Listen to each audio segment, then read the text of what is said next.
好来，镜头所等的台湾来看宜兰五吉乡的西瓜节，举办着西瓜大胃王的比赛。2分钟内看食西瓜食上多。另外，阁有西瓜甜度的选拔比赛，第一名甜度高达13.5度。现场嘛邀请到专家教大家安怎来拣好食的西瓜。比赛一个发开始，不管查某拢无顾形象伫食西瓜。11号首先举手。最后是由这个先生得到冠军，摕到2000块奖金。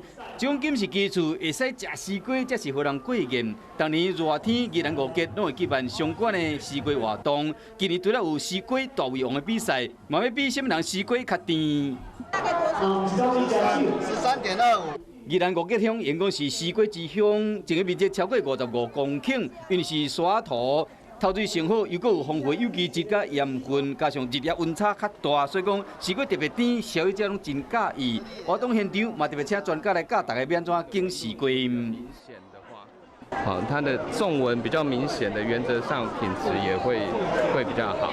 活动最后，还有免费西瓜通食，香港所现场切几千斤的大西瓜，互民众免费试食，互大家好好感受就是西瓜的好滋味。